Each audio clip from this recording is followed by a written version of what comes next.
Welcome, everybody, to the Marijuana Times Show for January 3rd, 2018. I'm your host, Joe Klare. You can find myself and many other great writers over at marijuanatimes.org, covering the cannabis community and industry for you, all the latest news and opinions you need. You can also find these videos there as well and share them on your social media networks, marijuanatimes.org. Of course, you can also search Marijuana Times or The Marijuana Times on YouTube and Facebook to find these videos as well. And if you just need an audio version of the show on the go, search the Marijuana Times on iTunes, Apple Podcasts, whatever you call it. Seek us and you shall find us. Just search Marijuana Times on any of those platforms. Or as I said, just go to marijuanatimes.org. Some stories we're going to talk about today. Former heavyweight boxing champion Mike Tyson, the notorious Mike Tyson. Yes, that Mike Tyson. I'm not talking about some other Mike Tyson. The Mike Tyson getting involved in the cannabis industry in California.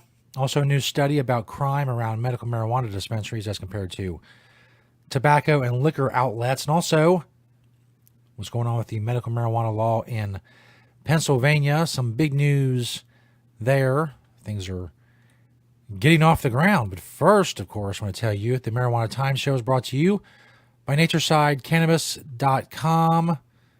If you're looking to become regulatory compliant, whether you're in like Colorado or Washington or Oregon or California or anywhere else, if you're a legal cannabis cultivator, you want some organic, all-natural pesticide products, you want to grow safe and poison-free, you can do that with naturesidecannabis.com. They can help you become regulatory compliant. They can help you make sure the product that you're putting out there is safe for consumption.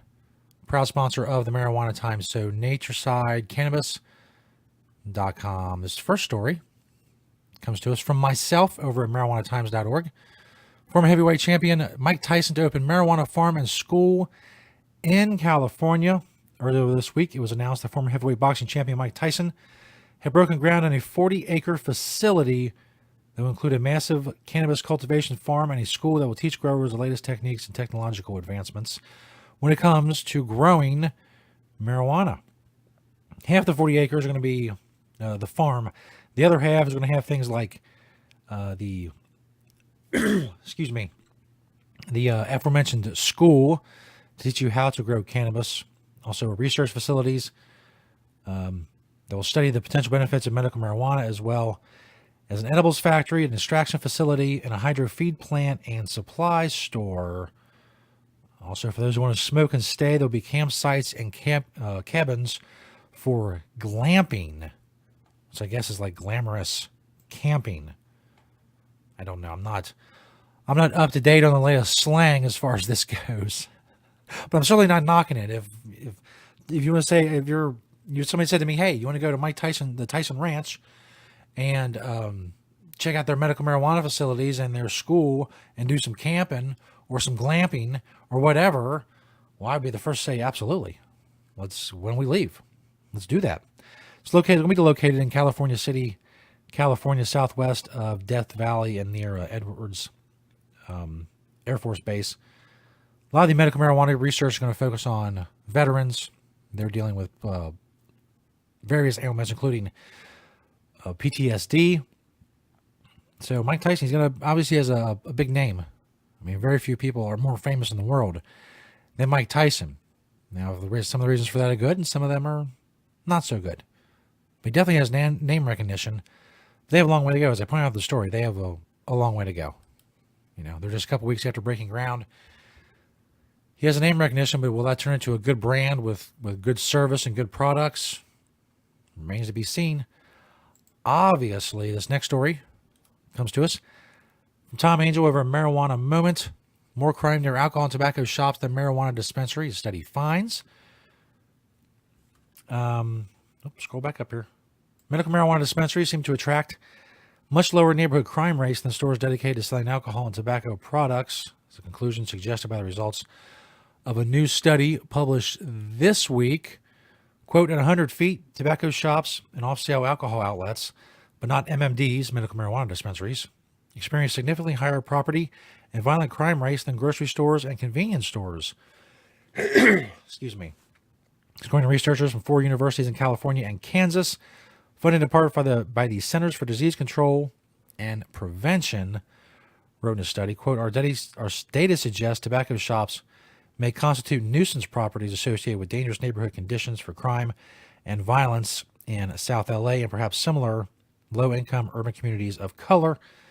The study, published online this week and scheduled to run in the March 2018 edition of the journal Preventative Medicine, found the author suggested several factors might account for lower crime rates found near medical marijuana dispensaries, including the presence of visible property safeguards like cannabis, or like security cameras rather, which may lower dispensary-related violence.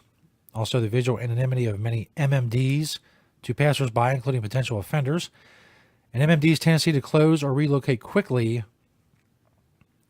The study analyzed 2014 crime data to examine the geography of all the felony property and violent crimes occurring with 100, 200, 500, and 1,000-foot buffers of the 3 legal drug outlet types across South Los Angeles. They also looked at grocery and convenience stores that sell alcohol and tobacco, finding those places have much lower nearby crime rates than the dedicated alcohol and tobacco-specific retail outlets. Of course, it's a favorite repeat talking point to come back to for prohibitionists that medical marijuana dispensaries cause increased crime, but even if they did, it wouldn't matter. I mean, you take extra security measures for that, just like they do at a bank. There's increased attempts of robberies at banks than, other places, but they just have better security. You have security guards, cameras, and the like. Very simple. This isn't rocket science, as they say, as people love to say. It's one of the most overused phrases in the world. And then I just added to it. It's not rocket science. Gosh darn it. This last story is from Philly.com. First Pennsylvania patients get pot IDs for Christmas. Hey, it's a nice present. First of Pennsylvania's medical marijuana patients received their state registration cards last week, making them eligible to buy legal cannabis oils when the state's first dispensaries opened in early 2018. Teresa Nightingale, a marijuana activist in Pittsburgh, got her card 2 days before Christmas. She said it was a perfect gift. She is a cancer survivor who was crowned Miss High Times in 2015. The Pennsylvania State Department of Health mailed about 435 cards to doctor-certified patients in the days preceding the holiday. About 10,000 people have registered for the program. Approving each patient, however, has been a time-consuming process because each application has to be double-checked by hand against other state records. About 250 physicians in Pennsylvania have been approved by the state to write recommendations for medical marijuana. Nightingale said, the hardest part was finding all of my cancer documentation that I saved over the years. I needed to prove that I had been diagnosed first, and then I brought in the various blood work results, EKG, and pulmonary function results to back up my claims. Some of the 17 serious medical conditions that are eligible for treatment for medical marijuana products under Pennsylvania's program include ALS, autism, cancer, Crohn's disease, epilepsy, glaucoma, HIV, IBD, seizures, intractable seizures, MS, Parkinson's disease, PTSD, severe chronic or intractable pain, and sickle cell anemia. So congratulations to those in Pennsylvania. Slow going, 465 patients so far, more obviously coming in the future. They'll get their cards as the bureaucracy works its way through all of that. So help is coming, albeit slowly. Some states don't even have that. So patients in Pennsylvania, at least that's something. Of course, you keep working to make things better and to get better access, more doctors involved, more qualifying conditions, all of that, at least till recreational legalization passes. And then you won't need a reason. You just go in if you're an adult and buy cannabis. That is the future. Thanks, everybody, for checking us out today, January 3rd, 2018, the Marijuana Times Show. Keep liking and sharing and commenting on all these videos. That would be great of you. Help us spread the truth about cannabis. Help us grow the show. We're into the new year. 2018 is going to be a huge year for marijuana law reform. We'll cover it all here and on marijuanatimes.org for you. Thinking of naturesidecannabis.com. They're all natural, organic pesticides for being a sponsor of the show. Thank you all for watching. We'll see you next time here on the Marijuana Times Show.